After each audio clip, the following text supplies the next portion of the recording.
Hi hello నమస్తే, welcome to easy cooking show. Friends అందరూ బాగున్నారా? బెండకాయ మీరు వెరైటీగా ఈరోజు చాలా అంటే చాలా వెరైటీగా ఉంటుంది. ఇది మన ఢిల్లీలో రెస్టారెంట్లలో చేస్తుంటారు. మసాలా బెండి అంటారు అక్కడ.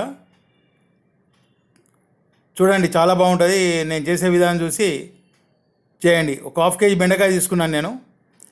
బెండకాయ మీరు మీడియం తీసుకోండి, మరీ లేతగా ఉండకుండా ముదురు ఉండకుండా. లేతగా ఉన్నా పర్లే కానీ ముదురు ఉండవద్దు దీనికి. ఇప్పుడు నా దగ్గర కొద్దిగా పెద్దవి ఉన్నాయి, ఆ పెద్దవి వేసిన, మీరే చిన్న వేసుకుంటే ఇంకా బాగుంటుంది. మనం కడాయి కానీ ఏదైనా గిన్నె కానీ పెట్టి నీళ్ళు బాగా మసులుతున్నప్పుడు ఇవి వేసి జస్ట్ ఒక 2-3 నిమిషాలండి, కొద్దిగా బాయిల్ కావాలి, హాఫ్ బాయిల్ కావాలి అంతే. అప్పుడు వాటిని స్టవ్ ఆఫ్ చేసి తీసి చల్లటి నీళ్ళలో వేసుకోవాలి. చల్లటి నీళ్ళలో వేసిన తర్వాత మళ్ళీ వాటిని చల్లటి నీళ్ళ నుంచి తీసి ఒక ప్లేట్లో వేసుకోవాలి. వాటర్ లేకుండా మంచిగా జల్లితోటి తీయాలండి. అవి జల్లితోటి వాటర్ లేకుండా మంచిగా తీసి ప్లేట్లో వేసుకోవాలి.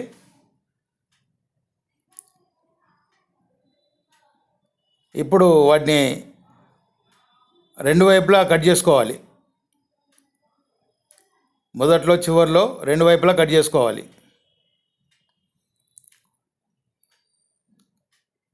మొత్తం నీట్గా కట్ చేసుకుంటే సరిపోతుంది. వాటిని తుడవాల్సిన అవసరం ఏం లేదు, తడి.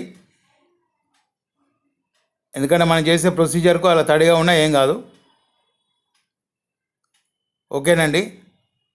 1 టీ స్పూన్ అల్లం వెల్లుల్లి వేయాలి దాంట్లో. తర్వాత ఒక హాఫ్ టీ స్పూను పసుపు వేసుకోవాలి.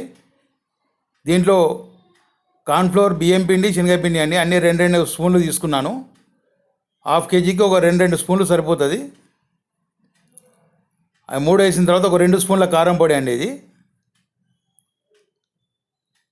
1 టీ స్పూన్ ఉప్పు వేసుకోవాలి. ఇది మంచిగా మిక్స్ చేసుకోవాలండి. స్పూన్ తోడైనా మిక్స్ చేసుకోవచ్చు, చేతితోడైనా మిక్స్ చేసుకోవచ్చు. మంచిగా మిక్స్ చేసుకోండి. ఒకవేళ మీకు మిక్స్ చేయడం జర కష్టం అనిపిస్తే ఒక 2 స్పూన్ల పెరుగు వేసుకొని కలుపుకోండి, ఈజీగా సెట్ అవుతుంది. ఒక సగం ముక్క నిమ్మకాయ పిండుకోండి. నిమ్మకాయ పిండుకోవడం వల్ల ఒకదాని కూడా అతుక్కో అవి. 1 స్పూను నూనె పోసుకోండి, ఎక్కువ అవసరం లేదు. నేను పెరుగు గిట్ల ఏం పోయలేదు, పోయకుండానే కలిపినాను. ఒకవేళ మీకు కలపడానికి ఇబ్బంది అనిపిస్తే ఒక 2 స్పూన్ల పెరుగు పోసుకొని కలుపుకోండి. దీనికి నూనె కొద్దిగా ఎక్కువ పడుతుందండి. ఒక 4 స్పూన్ల నూనె పోసుకున్నాను. జనరల్గా కర్రీకి 2 స్పూన్లు 3 స్పూన్లు పోసుకుంటాము. దీనికి 1 స్పూన్ ఎక్కువ పోసాను అంతే. నూనె వేడైన తర్వాత కొద్దిగా కరివేపాకు వేసి, కరివేపాకు చిటపడలు ఆడగానే ఏదైతే మనం మ్యారినేట్ చేసినామో బెండకాయ, దాన్ని ఇందులో వేసి కలుపుకోవాలి. నూనె ఎక్కువ తింటోళ్ళు డైరెక్ట్ ఆయిల్లో వేసి డీప్ ఫ్రై చేసుకోవచ్చు, కానీ అవసరం లేదు. ఇలా చేసుకుంటే కూడా మంచిగా వస్తుంది. జనరల్గా మనం కర్రీలో వాడేదానికంటే 1 స్పూన్ ఎక్కువ పోసుకుంటే సరిపోతుంది నూనె. మీడియం ఫ్లేమ్లో పెట్టి 2 నిమిషాలకు ఒకసారి కొద్దిగా కలపాలండి. కొద్దిగా ఉల్టా పల్టా చేస్తే సరిపోతుంది. దాన్ని మరీ ఒత్తుగా కలపాల్సిన అవసరం లేదు. జస్ట్ ఉల్టా పల్టా కింద నుంచి లేపి ఉల్టా వేసుకుంటే సరిపోతుంది.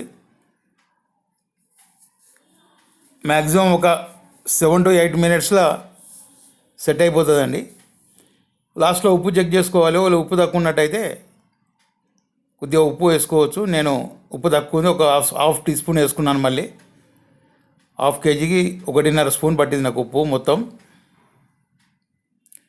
ఇప్పుడు దించే ముందు 1 టీ స్పూను ధనియాల పొడి, half tea spoon garam masala వేసుకొని కలుపుకోవాలి.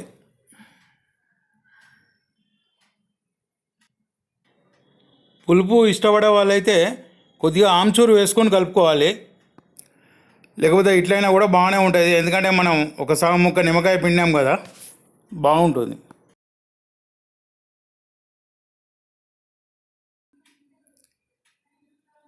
ఇప్పుడు దీన్ని వేరే ఒక బౌల్లోకి మార్చుకొని దీనికి తాలింపు పెడదామండి. ఒక కొద్దిగా స్పూన్ ఆయిల్ పోసుకొని కొద్దిగా జీలకర్ర ఆవాలు వేసుకోవాలి.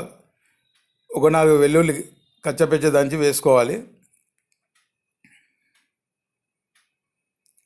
వెల్లుల్లి కొద్దిగా బ్రౌన్ కలర్లోకి వచ్చిన తర్వాత కొద్దిగా ఎండుమిర్చి,